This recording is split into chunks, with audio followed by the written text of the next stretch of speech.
Welcome back to your weekly real estate market update with Pries Capital Real Estate. I'm Tina Pries, founder of Pries Capital Real Estate. Each week, we cut through the noise and headlines to give you the real story behind the Myrtle Beach housing market, what's changing, what's holding steady, and what it means for you right now. And here's my promise. We're not going to just throw numbers at you.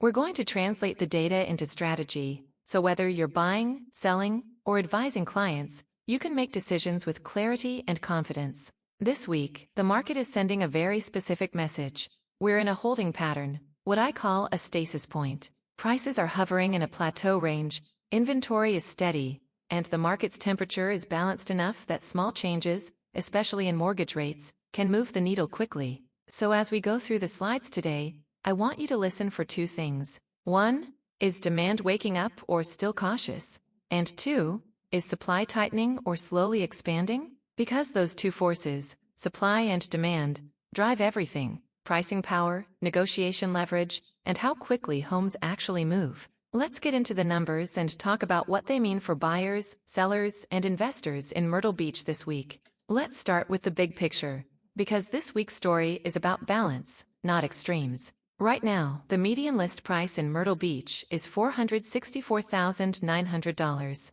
Inventory is steady around 939 active single-family listings. And the key dial we track, our Pries Capital Real Estate Market Action Index, is hovering right around the 30 level. Here's what that index means in plain English. It answers, who has the leverage right now, buyers or sellers? Below 30 tends to behave like a buyer's market, and above 30 tends to behave like a seller's market. So when we sit near 30, like we are now, it tells me we've reached a short-term stasis point. Sales and inventory are moving in a fairly stable rhythm week to week. But here's the nuance. Inventory is still low enough that Myrtle Beach remains slightly seller-leaning. So if that index starts lifting from here, especially if it pushes meaningfully higher, prices typically regain upward momentum faster than most people expect. What does that mean for you? Buyers still have windows to negotiate, but you can't assume deep discounts everywhere. Sellers, and I can't stress this enough, strategy matters. Because the market will reward the best-priced, best-presented homes first. Investors need to understand that this is the kind of stable pressure environment where you underwrite conservatively and win on acquisition discipline. Now let's look at the price plateau directly. List prices versus what buyers are actually agreeing to pay. This slide is one of the most important for understanding where pricing is really going, because it separates seller ambition from buyer reality. On a smoothed 3-month view, the weekly median listing price is $469,900, up about 4.5% year over year. Meanwhile, the weekly median pending price, the homes actually going under contract, is around $440,000, up about 1.9% year over year.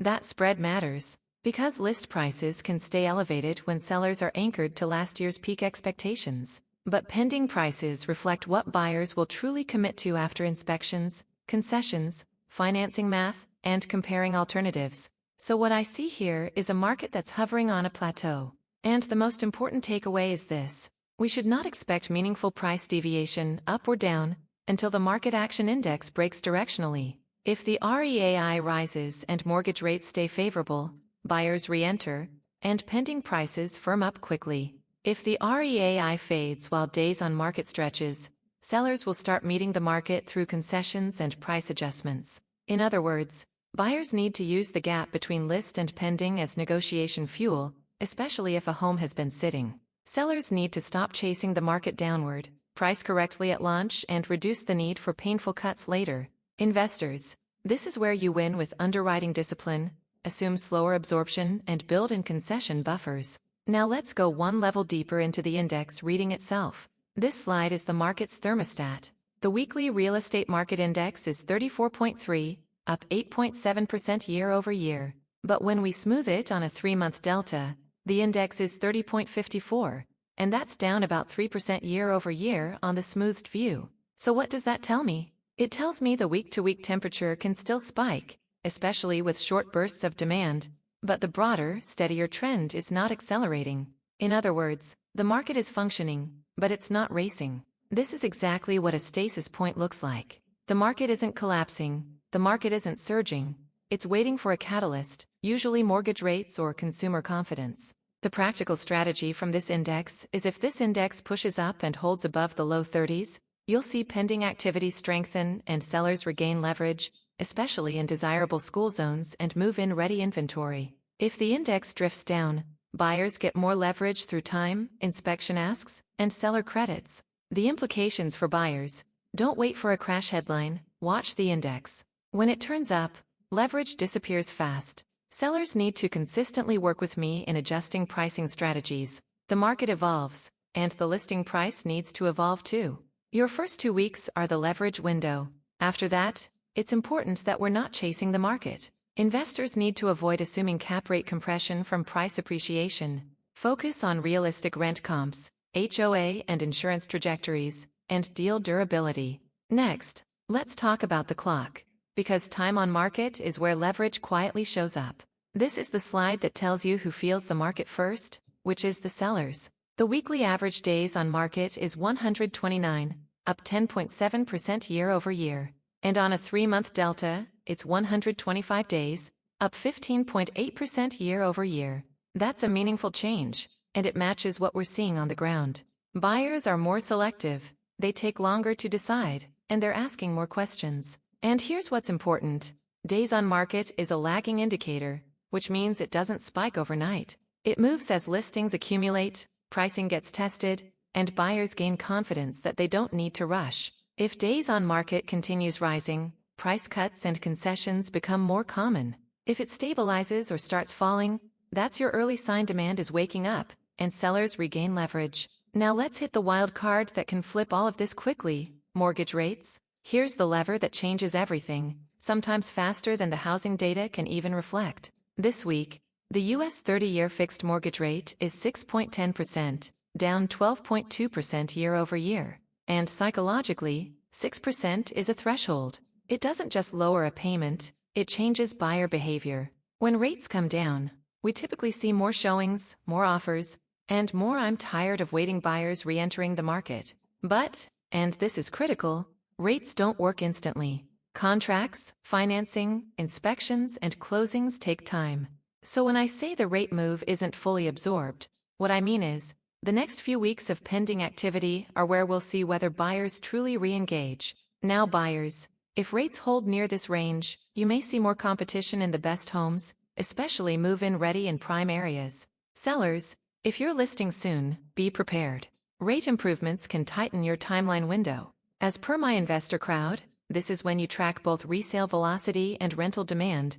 Rate drops can shift renters back into buyers, and that affects leasing velocity. Now let's wrap the story into what this week means, and what to do next. So here's the clean summary of what we uncovered this week in Myrtle Beach. First, prices are sitting on a plateau. List prices remain elevated, but pending prices show buyers are still negotiating carefully. Second, the market action index tells us we're near a stasis point, not surging, not collapsing, but positioned to move quickly if demand changes. Third, days on market are still elevated, which is the quiet signal that buyers have more breathing room than they did in the frenzy years. And finally, mortgage rates near 6% are the wild card, because if that level holds, demand can reignite faster than most sellers are prepared for. What that means for a particular audience? Buyers have leverage through time, inspection, and concessions, but the best homes will still move first. If you find the one, don't over-negotiate yourself out of a great property. Sellers, this is no longer a market where you can price emotionally. You need a strong presentation, accurate comps, and a pricing strategy that creates urgency. Not, and I want this to come across very strongly, you do not want a listing that lingers. Investors need to underwrite for realism, assume longer absorption, monitor HOA trends closely, and don't rely on rapid appreciation to make the deal pencil. Thanks for watching this week's Myrtle Beach real estate market update. If you're navigating this ever-changing landscape and want to make smart, confident decisions, we're here to help. Visit us at Pries Capital Real Estate right here in Myrtle Beach, South Carolina, or reach out directly for a personalized consultation. Want to stay one step ahead of the market? Sign up for your free Pries Capital Real Estate research account at www.priescapitalrealestate.com for weekly, hyperlocal data and expert insights tailored to your neighborhood. Hopefully this information was helpful, and I'll see you in the next one.